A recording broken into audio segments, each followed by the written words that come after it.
Good morning and welcome to Morning Movie News. Today's theme, stuff you want to talk about. Yesterday I tried to mix things up, trying to pull headlines from different areas besides comic book movies, and a lot of you felt, hey, there are rumors out there that we want to talk about now. And you made your voices heard in the comments. So who am I to deny the discussion? But I just want to point out, though, that sometimes if you are wondering, how could Grace not be talking about this headline? And the reason is often when it's a rumor, and I feel it's more rumor than news, I become hesitant to kind of discuss it. But again, if you guys want to talk about it, let's talk about it. Now, I've picked two things that people said they really wanted to hear, some elaboration on. And the first one comes from Georgina. Now, Georgina is someone I actually met at New York Comic Con, the last one back in 2013, so long ago at this point, but she was very nice. She came up to the Newsarama booth to say hi, the Skybox, and it was very nice. It was a nice treat, and I appreciate that, so hi, Georgina. Now, obviously, Georgina is a comic book fan. She was at New York Comic Con, and what she really wants to talk about is this rumor that Gal Gadot has signed on for not one, not two, but 3 Wonder Woman movies. And one is supposed to be a standalone film, her own movie. Now, of course, this is a rumor, but I think it's likely, and the reason is because studios really have to sign these deals. It would be irresponsible of them not to. So what they do is when an actor signs on to a franchise, especially these days when they know they're going to make many of them and they're going to have a cinematic universe they want someone to guest star in. You know, Marvel really pioneered these contracts. It pioneered a lot of the things you're seeing. For instance, just on a side note, the DC Animation has started doing after-credit scenes to tease other projects, and I believe Marvel is the one that started that. So I think it's very interesting. Marvel really is a trailblazer. But anyway, so the thing is, the studio has to sign these people for contracts because they want to keep the price down. So if for some reason, and it's looking less likely as time goes on, Batman Superman is a huge hit in 2016, they don't want Gal Gadot's management team to come back and say, well, she was a part of that, so now she wants to double her salary. I mean, Terrence Howard couldn't even get the salary he was originally promised for Iron Man 2. He had to quit over that. I mean, there's not a lot of money. There is a lot of money, but there's not a lot to go around, especially when you're starting to deal with these huge casts. So in order to not have any of these hiccups, like they had on Iron Man 2 for Marvel, the studios really want to, nail people down in terms of that they'll definitely be involved and their price. But the thing is, just because these contracts are signed doesn't mean they're going to happen. I'm sure there's an escape clause for Warner Brothers to get out of it. So I think that it's nice they're thinking that way, but I think that at the same time, they'd be nuts not to sign her at a set salary for an independent film. I mean, that would obviously be the ideal game plan, right? But as I said, it's looking less likely this will be a hit as things move forward, and it just looks like rats deserting a sinking ship. Now, that might seem like a strong comment, and some of you might be like, Grace, I knew it, you are a DC hater, I don't care what you say. But did you hear this latest rumor? So this is something else some of you pointed out to me, and that's that Ben Affleck might be considering walking off the project, and that's why you have a delay. The delay is A, to either get the script in shape, enough shape that he's happy with it, or for it to allow him to walk and find a new Batman. So this is the rumor. It started to circulate about 2 days ago, and you might be thinking, well, why would he be unhappy with the script? Didn't he bring in his Argo screenwriter, Chris Terrio? Why would he be unhappy? Isn't it working the way he wants? But apparently, Ben Affleck and David Goyer, surprise, surprise, aren't getting along very well. Who keeps David Goyer over Ben Affleck? Or David Goyer over anybody? But apparently, Ben Affleck's not very happy with the script that David Goyer is working on, as well as the Justice League script that Goyer is apparently trying to keep them tied together or something. So he's very unhappy with that. And also, he's unhappy with the studio notes that Warner Brothers is giving. Apparently, Warner Brothers executives are heavily involved in the way this thing is coming together. I mean, we've also heard this rumor that Jason Momoa might be Aquaman. Strangest rumor ever out of all the, that's just, I think, really bad casting. And also, Aquaman is such a difficult character. Go get Aaron Eckhart. I mean, I thought he did it. I gave my review. I'll give it later today, actually, for I, Frankenstein. I just recorded it. And I think, he really worked hard to sell the genre film. So get Aaron Eckhart to do that or something. I mean, Aquaman is such a difficult character and so hard to really, for, I think, mainstream audiences to accept, even for comic book fans to accept.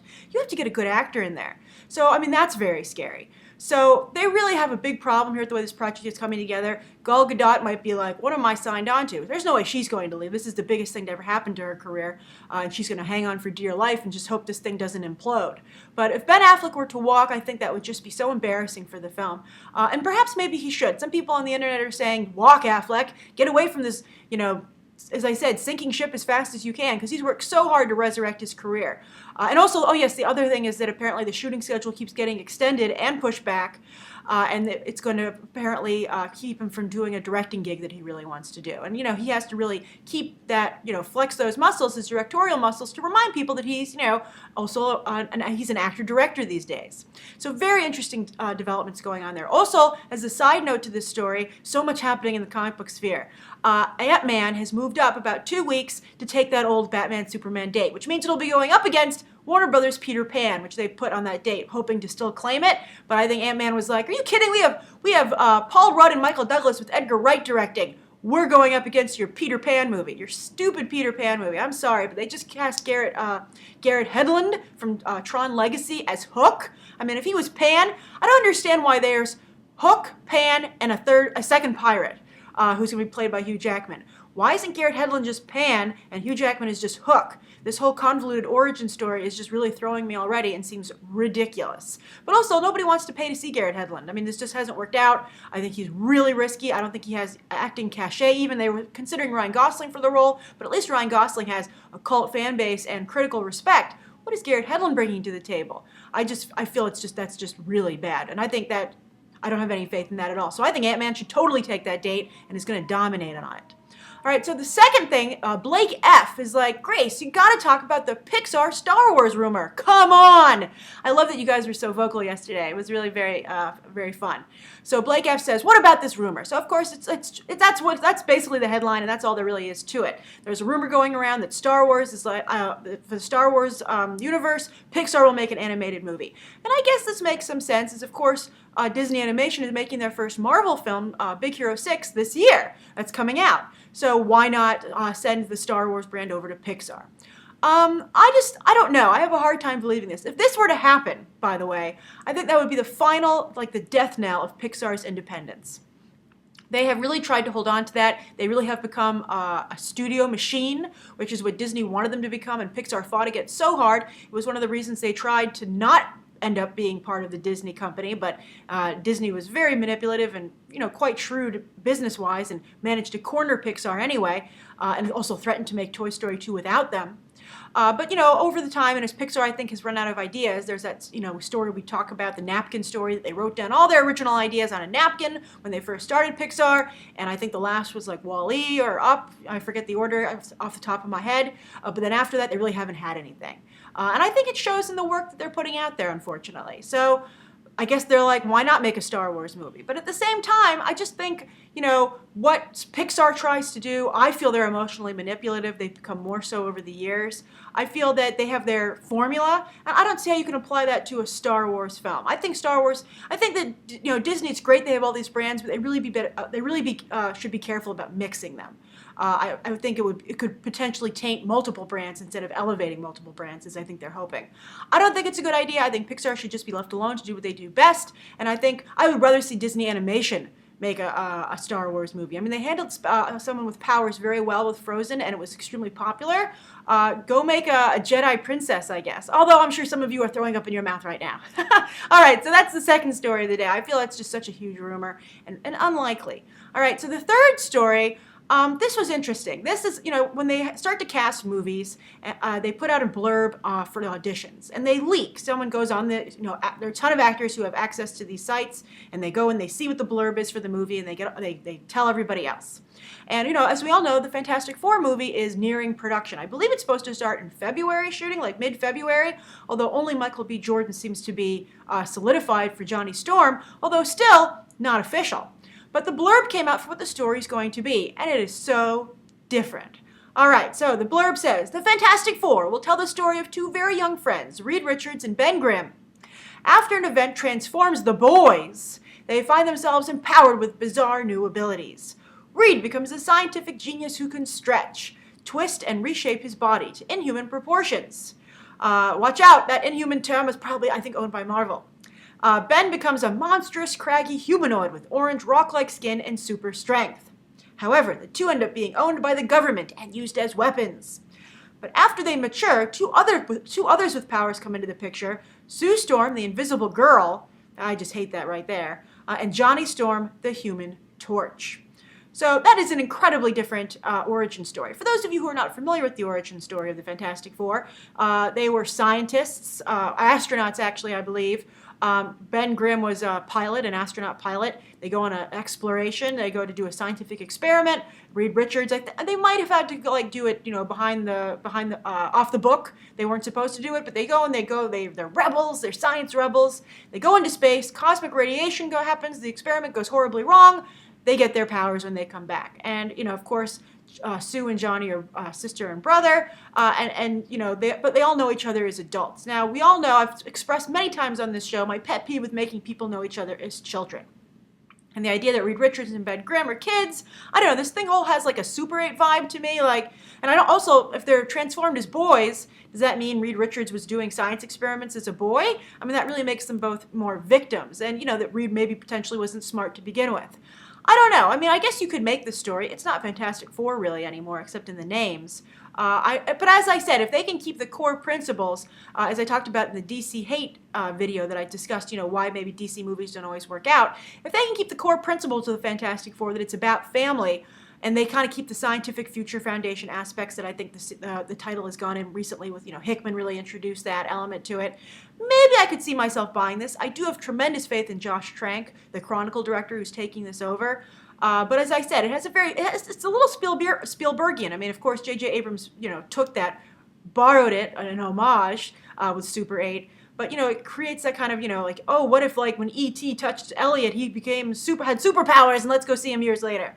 So I don't know. I mean, it's a huge liberty to take with the franchise, although I guess maybe it might be needed to mix things up. I wish that they would really mature and not just all be like Fantastic Four, the teen version.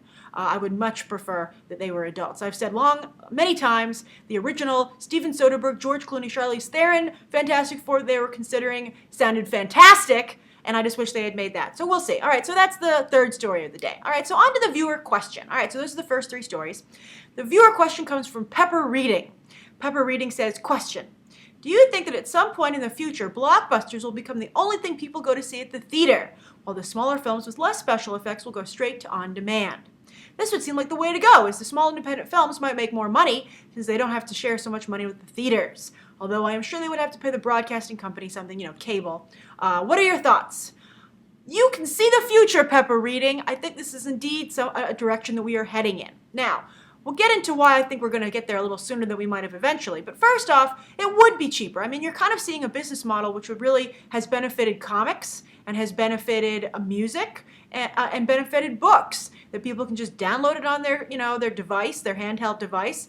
Although the price hasn't gone down. It's interesting. The price has gone down in books and such, and to some degree movies. But I have to say, I was thinking of going digital with comics, but considering the fact it's not really that much cheaper, and I get a discount at Midtown Comics, everybody gets a discount at Midtown Comics. But if you are an industry professional, you get a little bit of an additional discount. So I was like, screw it, I'll just stick with the hard copies. But anyway, there isn't the expense of making all the burning the DVDs at this point. There isn't the expense of the theater upkeep. You have a much lower cost, obviously, and I think that also, as the movie-going experience becomes so difficult, as I said, I saw I, Frankenstein late last night in IMAX 3D, and I was so happy that nobody went on their phone, but also there was hardly anyone in the theater. And I think it's really become stressful to go to a movie, because you're like, is everyone around me going to behave? I almost feel like standing up, being like, okay guys, can we just all get our crap together and promise we're just going to watch the movie, because that's why we're here and what we paid for?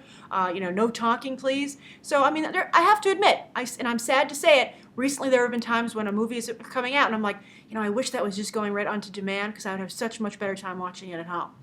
And you're seeing more small independent films already open day and date or in advance on demand, which I think, and Keanu Reeves' film, Man of Tai Chi, did quite well on demand. So I think that you're definitely going to see that happen. Now, what's going to push it into maybe happening in the very near future? Netflix. Now, when TCA, I mentioned it the other day on Morning Movie News, the Television Critics Association, I believe it's what it stands for. They have their their own convention, and all the television shows come and give a talk. And of course, Netflix now comes because they're really a major player in original programming. House of Cards, Orange is the New Black, Hemlock Grove. They have other new series they're starting to really fast track as well. And they're doing quite well. And I think their programming, I mean, I didn't love Orange is the New Black. I didn't watch Hemlock Grove, but I really did like House of Cards. Also, Arrested Development, of course, they made a lot of waves with that. I don't know how happy people were with the results, but still, they were a big part of the conversation. And, they gave all this stuff about how even though they batch released, the whole season at once, that they actually tracked it to another television show, The Americans, that came out at the same time. And they said internet chatter wasn't really hurt by that. It still was part of the conversation, something that I had some concern about with the way Netflix's release model works. But anyway, someone said, hey, Reed Hastings, head of Netflix, do you think you might want to make movies? You've talked about that in the past. And Reed Hastings was like, yes, I do. I do want to make inexpensive, low-budget films because not only will that compete with Hollywood, but they can release them first look on Netflix, and they don't have to have that. And also, they could do a theatrical release, but then they can immediately release it on Netflix. They don't have to have this long wait to studios like a window between the theatrical release and the on-demand to try and get you to go see it in theaters. And also, Netflix has to compete very much with on-demand and Redbox. And when you're watching on-demand, a lot of times, I mean, I've seen this ad. On-demand goes, weeks before Netflix or Redbox gets this movie, we can show it to you here on Time Warner Cable. And so I think Netflix wants to have that not happen. So I think it would be fascinating. I think they're basically already making movies, like House of Cards is like a 13-hour movie. And so I think they could really, and I think with the success they've had there, I think they wouldn't have a hard time attracting impressive talent to make these movies. And if Netflix can make this work, everyone will follow them. And so I think that could very much happen. So I think I hope that Reed Hastings doesn't sit on this.